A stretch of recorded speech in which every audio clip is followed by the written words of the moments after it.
ಆತ್ಮೀಯ H16 news ಅರ್ಥಾತ್ ಸೀತಾರಾಮ್ ನ್ಯೂಸದ ವೀಕ್ಷಕರೇ, ನಾನು ನಿಮ್ಮವ ಎಂ ಆಯುಧ ಮಲ್ಲಪ್ಪ ಜೊತೆವರು.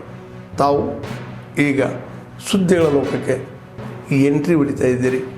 ಈ ಸುದ್ದಿಗಳನ್ನು ಪ್ರತಿಯೊಂದು ನೋಡೋ ಜೊತೆಗೆ ನಿಮ್ಮ ಅಭಿಪ್ರಾಯಗಳನ್ನು ಹಂಚ್ತಾ ಇರಿ. ಯಾಕಂದರೆ ಈ ಸುದ್ದಿಗಳು ನಿಮಗಾಗಿ, ನಿಮ್ಮ ಬದುಕಿಗಾಗಿ, ನಿಮ್ಮ ವೈಚಾರಿಕೆಗಾಗಿ, ನಿಮ್ಮ ತಿಳುವಳಿಕೆಗಾಗಿ ಅನ್ನೋದು ನಿಮಗೂ ಗೊತ್ತು.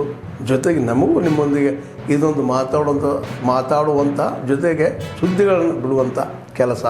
ಈ ಕೆಲಸದಲ್ಲಿ ನಾವು ನಿಮ್ಮೊಂದಿಗಿದ್ದೀವಿ ಅಂತ ಹೇಳ್ತಾ ನೋಡ್ತಾ ಇರಿ ಸುದ್ದಿಗಳನ್ನು. ಆದ್ರೆ ಈ ದಿನ ಆಪರೇಷನ್ ಸಿಂಧೂರ ನಮ್ಮ ದೇಶದ ಸೈನಿಕರಿಗೋಸ್ಕರ ಈ ದಿನ ಏನು ಈ ಕಾರ್ಯವನ್ನ ಮಾಡಿದ್ರು, ಅವ್ರ 2 ದಿನ ಅವರು ಈ ಕೆಲಸಗಳನ್ನ ಮಾಡಿದ್ರು, ಅವರಿಗೋಸ್ಕರ ಒಂದು ಸ್ಮರಣಾರ್ಥವಾಗಿ ಸಿಂಧೂರ ವಿಜಯ ಅಂತೇಳಿ ಇವತ್ತು ತಿರಂಗ ಯಾತ್ರೆ ಶಿವಮೊಗ್ಗದಲ್ಲಿ ಮಾಡ್ತಾ ಇದ್ದೀವಿ. ನಿಜವಾಗ್ಲೂ ಹೆಮ್ಮೆ ಅನ್ಸುತ್ತೆ. ಈ ಭಾರತ ಭೂಮಿಯಲ್ಲಿ ಹುಟ್ಟಿರ್ತಕ್ಕಂಥ ನಮ್ಮೆಲ್ಲರಿಗೂ ಹೆಮ್ಮೆ ಇರ್ತಕ್ಕಂಥದ್ದು.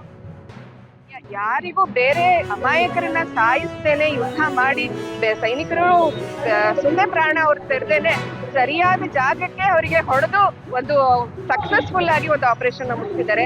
ಆಪರೇಷನ್ ಸಿಂಧೂರ್ ಅನ್ನುವಂಥದ್ದು ಭಾರತೀಯ ಮಹಿಳೆಯರೆಲ್ಲರ ಪರವಾಗಿ ಪಾಕಿಸ್ತಾನಕ್ಕೆ ನೀಡಿರುವಂತಹ ಪ್ರತ್ಯುತ್ತರ ನಮಗೆಲ್ಲರಿಗೂ ಬಹಳ ಸಂತೋಷ. ರಿಪೇರಿ ಮಾಡಕ್ಕೆ ಮಾಡಿಲ್ಲ, ಹೂಳೆತ್ತದಕ್ಕೆ ಮಾಡಿಲ್ಲ, ಅದನ್ನ ಸುರಂಗ ಮಾಡ್ಕೊಳಕ್ಕೆ. ಸ್ವಾಮಿ ಕಾಂಗ್ರೆಸ್ ಅವರೇ, ಬೆಂಗಳೂರು ರೋಡಲ್ಲಿ ಸುರಂಗ ಆಗ್ಬಿಟ್ಟಿದೆ. ಈಗ ರಸ್ತೆಗಳು ಸುರಂಗ. ಆ ಸುರಂಗಗಳಲ್ಲಿ ನೀರು ಹೋಗ್ತಾ ಇದೆ. ಎಲ್ಲಿಗೆ ಹೋಗ್ತಾ, ಯಾರ ಮನೆಗೆ ಹೋಗ್ತಿತ್ತು ಇವತ್ತು ಗೊತ್ತಾಗ್ತಾ ಇಲ್ಲ. ಇವತ್ತು ಎಲ್ಲ ರಾಜಕಾಲುವೆಯಲ್ಲಿ ಸೆನ್ಸರ್ ಅಳವಡಿಸಿದ್ದೀವಿ ಅಂತ ಹೇಳಿದ್ರು.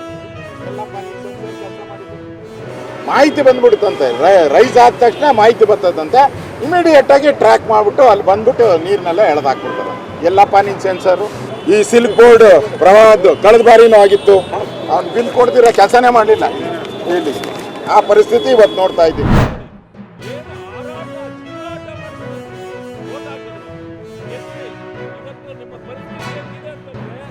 ಅದೇ ಜನ ಇವತ್ತು ಹಾರಾಟ ಚೀರಾಟ ಬಿಟ್ಟು ನೀರಿನಲ್ಲಿ ತೇಲಿ ಮನೆಗೆ ಹೋಗ್ಬೇಕು ಅಂತ ಪರಿಸ್ಥಿತಿಯನ್ನು ಉದ್ಭವ ಮಾಡಿದ್ದೀರಿ. ಇದು ಏನು ನೀವು ಸಂಭ್ರಮಾಚರಣೆಗೆ ಹೋಗಿದ್ದೀರೋ, ಸಾಧನೆ ಅಂತ ಹೇಳ್ತಿದ್ದೀರೋ, ಆದ್ರೆ ಜನರ ವೇದನೆ ಕೇಳೋರು ಯಾರು?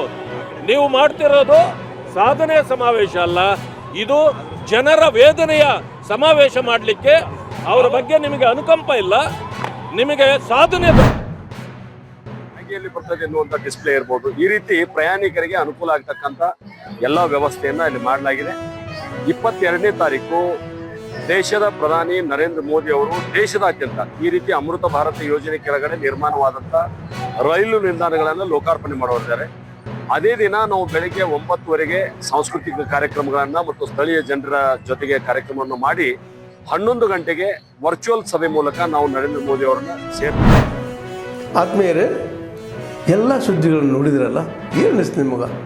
ಇದರಲ್ಲೇ ನಿಮ್ಗೆ ಲೈಕ್ ಆಗಿರ್ಬೋದು, ಡಿಸ್ಲೈಕು ಆಗಿರ್ಬೋದು, ಕಾಮೆಂಟ್ ಬೇಡಪ್ಪ ಅಂತೂ ಅನಿಸಿರ್ಬೋದು, ಕಾಮೆಂಟ್ ಮಾಡಬೇಕಪ್ಪ ಅನಿಸ್ಬೋದು, ಶೇರ್ ಮಾಡಬಾರ್ದಪ್ಪ ಅನಿಸಿರ್ಬೋದು, ಅದು ಮಾಡಬೇಕು ಅನಿಸಿರ್ಬೋದು.